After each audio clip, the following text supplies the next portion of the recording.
不怕出錯，不怕吵鬧，一刀為宗正直閃耀。校長、各位老師、各位同學，早晨，歡迎收睇早晨直播。我係2D 班嘅趙廣希，我係2D 班何耀榮。耀榮啊，上個禮拜科學閱讀週，你仲記唔記得我哋做工作人員喺度睇水火箭比賽？梗係記得啦，我仲差啲俾同學抽中咗嘅水火箭射中添。不過講到最震撼，一定都係解剖老鼠實驗。係啊，平時睇書就睇得多，親眼見到老鼠嘅內部結構又係另外一回事。但係真係學到好多生物嘅知識。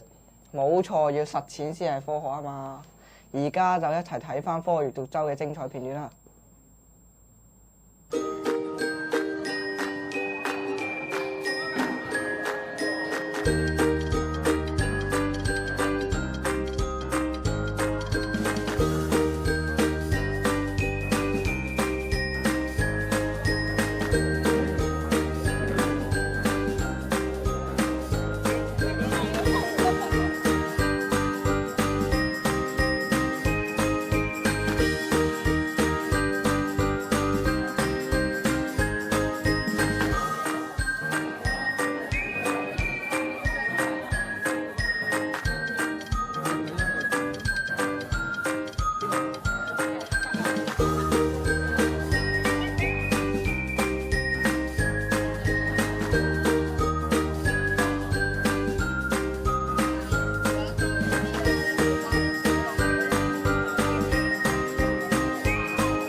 睇完頭先嗰段片，果然每個科學成果都係來之不易嘅。耀榮啊，你仲記唔記得3月尾有一班師兄師姐坐高鐵去咗邊啊？廈門啊嘛，佢哋參加咗高鐵青年活動，聽講嗰度發展成經濟特區已經有45年嘅歷史，啲龍頭企業規模大到令人難以置信。係啊，佢哋仲整好晒簡報，諗住喺早會同我哋分享。可惜嗰日落雨，就係可以喺課室聽，睇唔到啲相同埋片。唔緊要，今日校園電視台終於幫大家補翻晒數咯，有影片睇㗎啦，即刻去邊感受下廈門嘅現代化發展。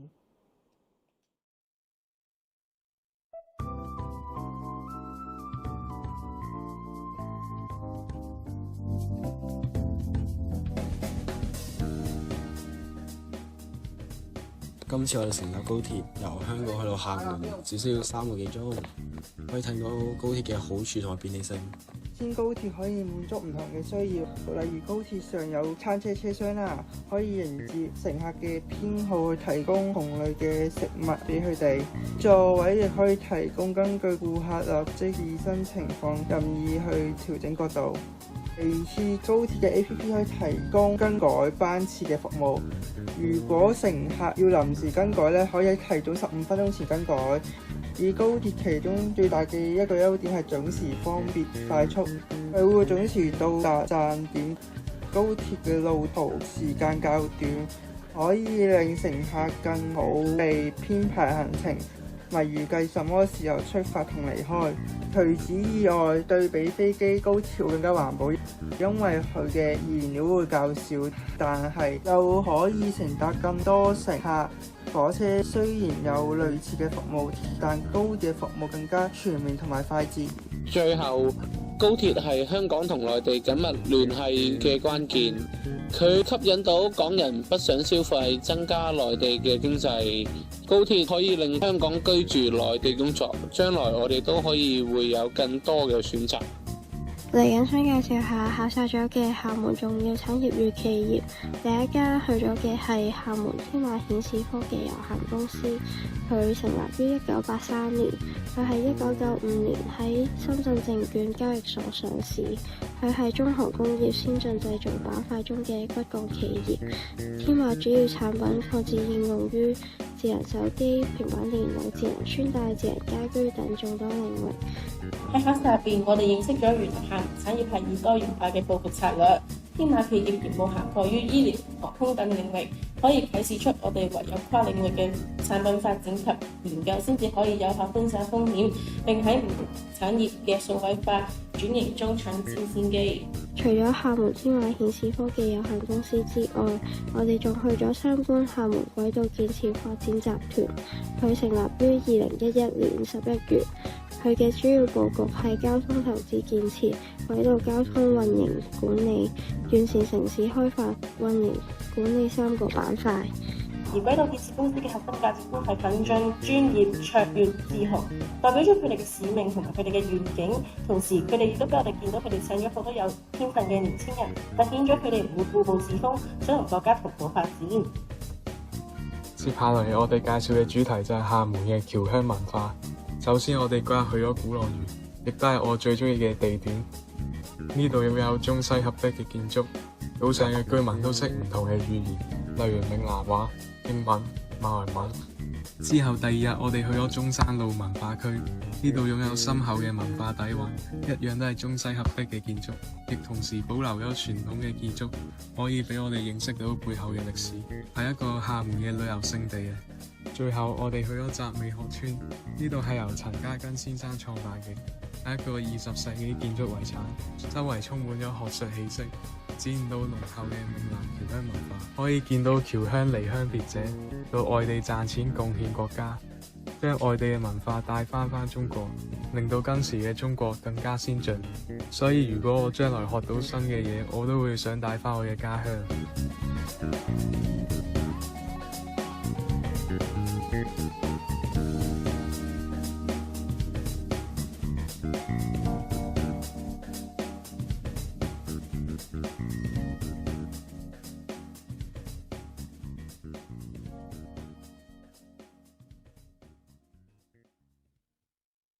真係快，不過講到大自然嘅設計，我都係覺得韶關嗰邊仲精彩。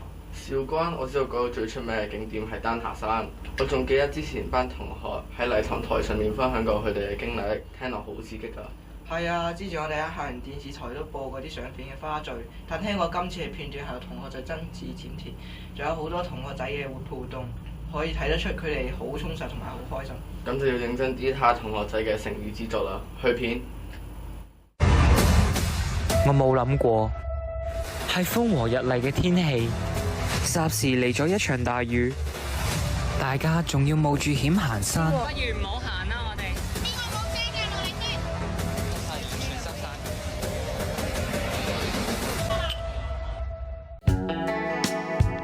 講笑咋，接下來就係丹霞山之旅嘅片段啦，大家細心欣賞啦。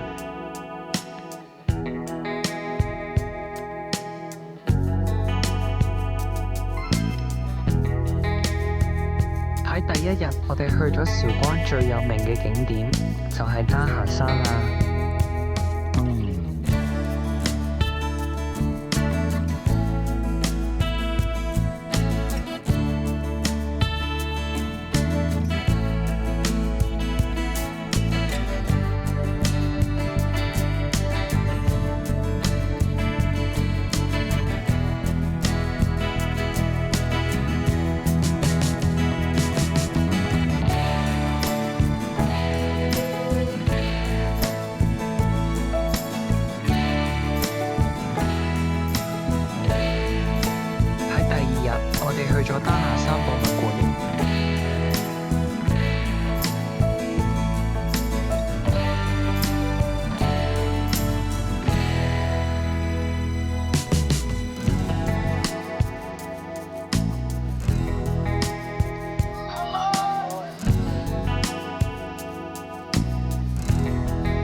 樹葉去拼貼一幅屬於自己組別嘅畫，每一組都好有創意。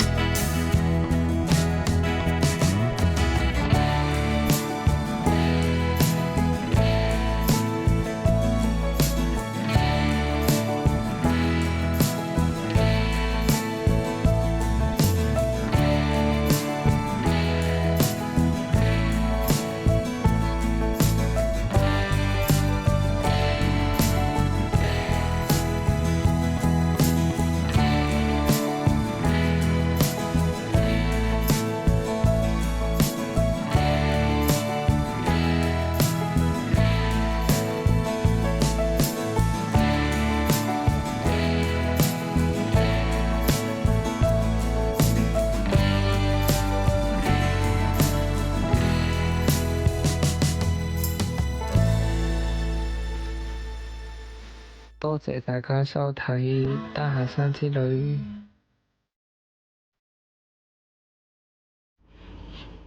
有冇發現一到長假期，我哋啲同學就變晒考察專家咁樣，有去廣東啦，有去福建啦，仲有啲人去咗仲遠嘅地方。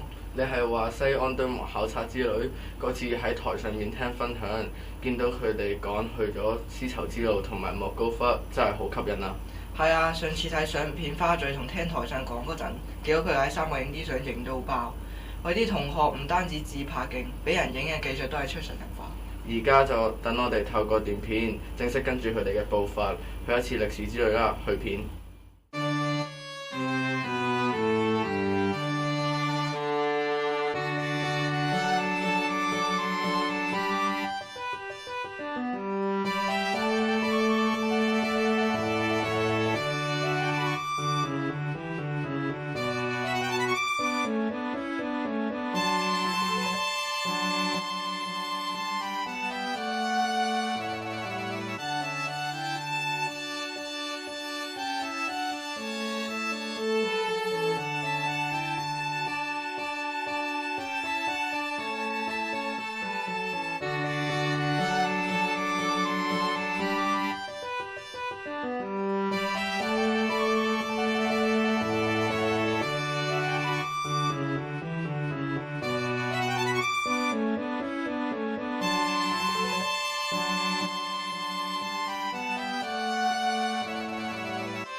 睇完咁多精彩嘅考察片段，我都好想即刻報名參加下一次嘅考察活動。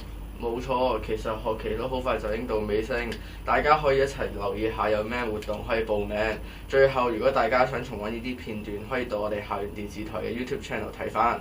冇錯，今日嘅片段就播到呢度，接下來代宣事項。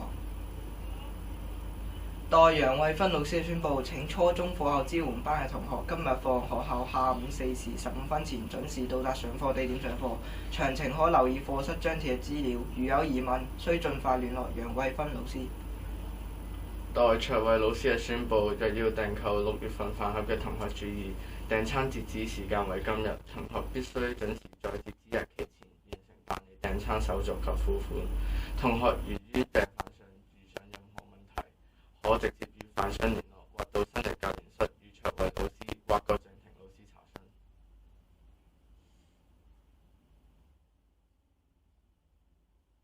代嚴素欣老師嘅宣布，第2場夜讀將於今日下午6點鐘再到法庭院內舉行，分享嘉賓為香港鬼怪物語作者團玉鍋貼。請已報名的同學帶備手冊，於下午5時50分到法庭院集合。All dreams are within reach. All you have to do is keep moving towards them. 今日嘅早晨直播就嚟到呢度，我哋下次再見，拜拜。拜拜。